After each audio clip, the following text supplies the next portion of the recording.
So Blake Lively files to dismiss $400 million lawsuit, calling it an abuse of the legal system.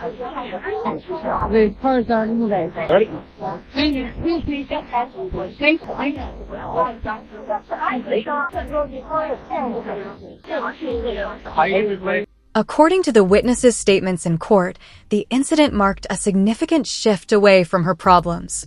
Observers remarked that Lively, who generally maintains a measured public image. This week, Ryan Reynolds also filed to dismiss the lawsuit, but what does it mean? So this is specifically referring to Justin Baldoni's lawsuit against them. They want the judge to dismiss Baldoni's lawsuit against them, like saying, hey judge, we don't deserve to be sued. Can you please just get him away from us?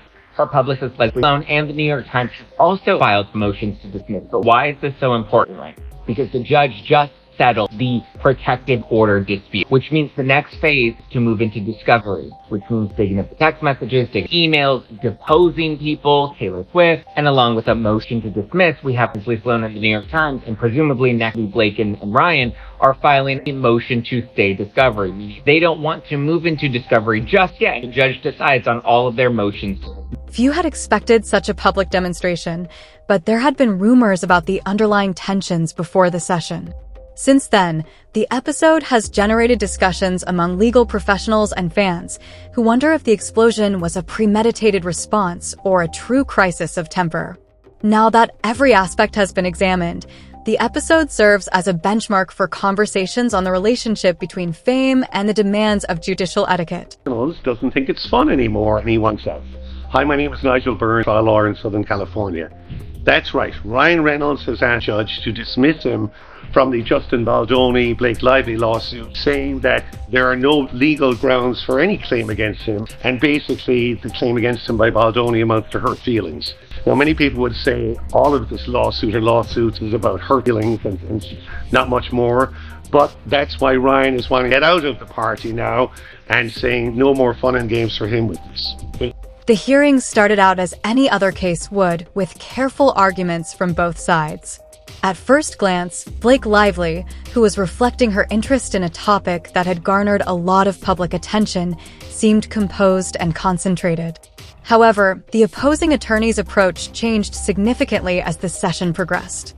Despite his cautious opening remarks, his tone suggested more serious critiques that matched the tense mood of the trial. And it does raise in my mind the question of, would that be enough to overcome the fair reporting privilege? It might be. Yeah, and I think when we had talked with Zach Peter several weeks back, the question had come up, and Zach was, in tune to this. He says, why was this CRD thing even filed? And then they go to New York, the Southern District of New York, and file a lawsuit up there.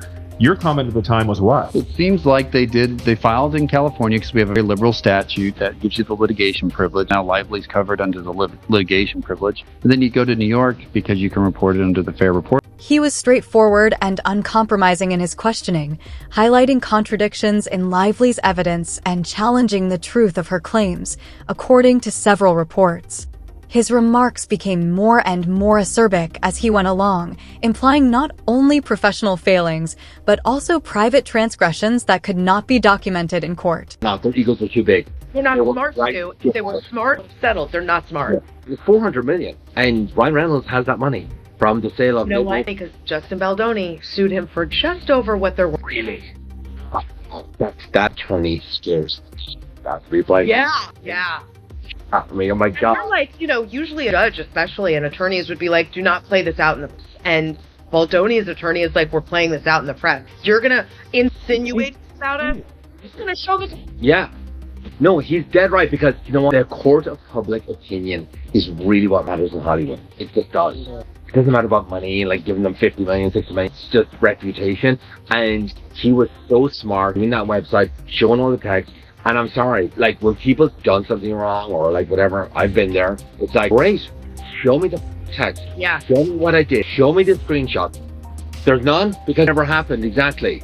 She can't show.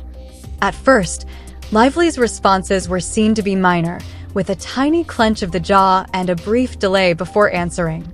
Yet these little indications quickly developed into a manifestation of growing annoyance. Normally composed at the table, her hands started to make strong gestures, as though to emphasize how powerful her argument was.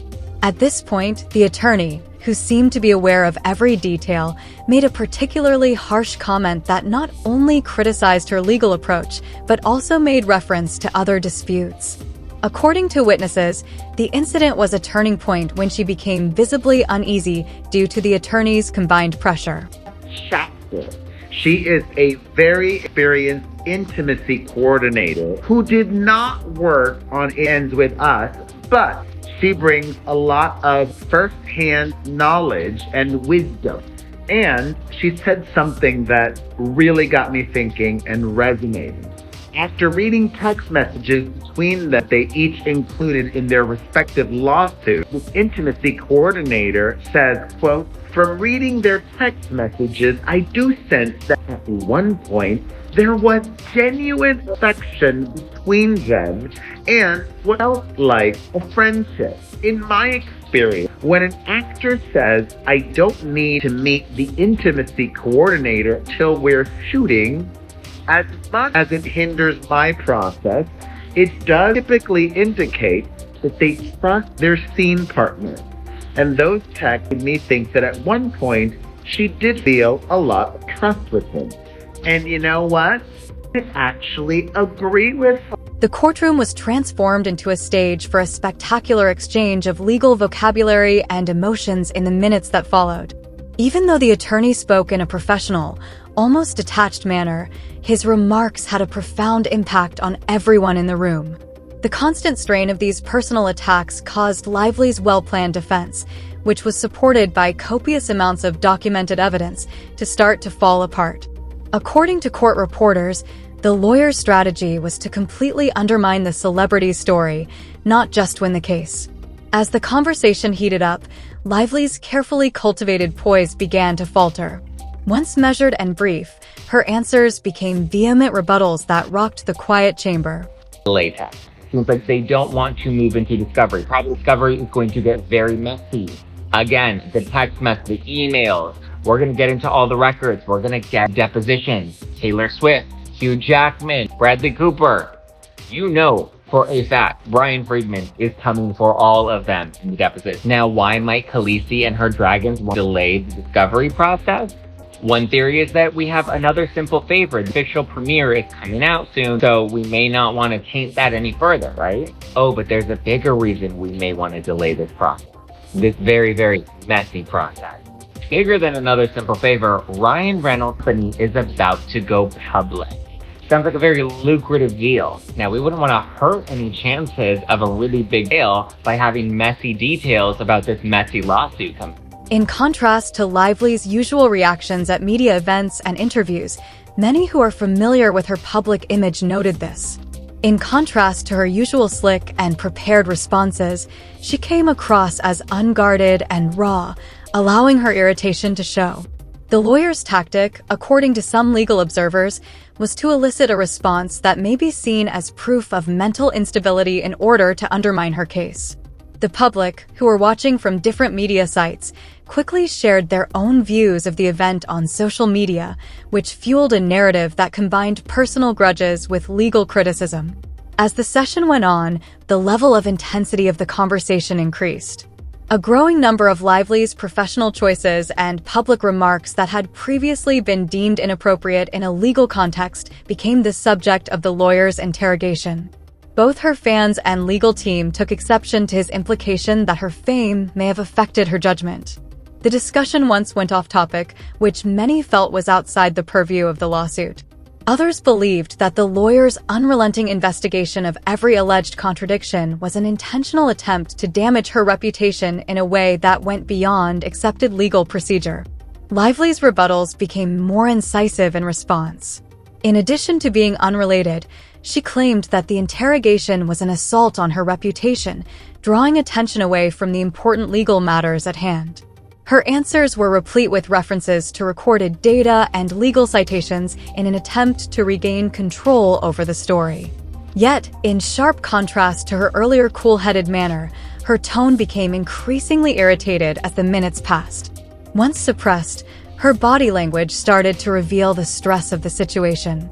The emotional toll of the constant questioning was highlighted by witnesses who saw her eyes flash with anger and her gestures become more powerful.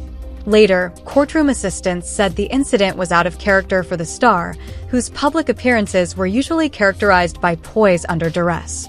It was clear that the lawyer's tactic had been successful in eliciting a response that many consider to be a substantial divergence from the customary courtroom propriety. After the session, legal experts who were talking about the event said that while these kinds of demonstrations are uncommon, they may have a significant impact on high-stakes lawsuits involving popular people. They stressed that the dynamics of celebrity trials frequently entail a balancing act between legal strategy and public perception, with every word and action being scrutinized closely.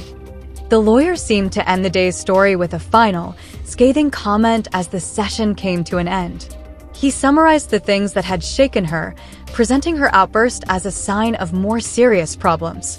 His concluding remarks were given with a sense of closure, making it clear that he wanted to portray her as more than just a well-known defendant, rather, as someone whose personal and professional lives were entangled in a complex web of contradictions. The judge, upholding decorum, urged everyone in attendance to keep their attention on the case's legal merits rather than their own feelings. The harm was already done, though. Legal circles and the general public had heard about the episode, which had been documented and analyzed. Legal critics and media analysts have been hard at work in the aftermath, attempting to peel back the layers of the incident. They point out that although the attorney's comments fell within the parameters of legal strategy, Lively's subsequent response brought to light the particular difficulties faced by celebrities when their personal and professional lives clash in a court of law. The event has provoked debates over the boundaries of interrogation methods used in courtrooms and the possible consequences of assaulting witnesses personally. Despite being legitimate, some contend that these strategies might eventually compromise the fairness of the court system by directing attention away from the facts and toward feelings. According to members of Lively's legal team, the event is being thoroughly examined behind the scenes, with measures to correct any perceived biases or techniques that could have impacted the proceedings. The outburst, they insist, was a unique response to a demanding line of inquiry and is not indicative of her typical behavior. Alternatively, the legal team argues that the strategy is a necessary and efficient way to reveal flaws in the other side's testimony. Particularly when prominent individuals are involved, the disparity in viewpoints highlights a larger discussion concerning the function of personality in court cases. Opinions and discussions abound on social media platforms throughout the day. Supporters had conflicting opinions, with some feeling sorry for Lively because she had been pushed too far and others seeing her response as a vulnerable moment that her rivals could take advantage of. Analysis of the lawyer's strategies and opinions from seasoned lawyers on the limits of proper courtroom behavior were all over legal forums. In legal circles, the episode has subsequently been used as a case study to illustrate the delicate balance between constructive cross-examination and defamatory remarks. This incident will probably be used as a model for future celebrity lawsuits in many respects, where every gesture and statement is scrutinized by the public. The tension that persisted in the room as the court session came to an end was evident. In his closing remarks, the judge urged all parties to proceed with respect for the judicial system, reminding them of its sacredness. The unexpected outpouring of emotion from one of Hollywood's most adored characters, however, was for many the true story of the day, not the decision or the legal reasons. More general discussions concerning the demands of public life and the high risks involved when personal stories collide with legal disputes have been sparked by the episode. As the media continues to analyze every detail, it will be difficult to predict how this courtroom drama will affect legal practice and celebrity culture in the long run.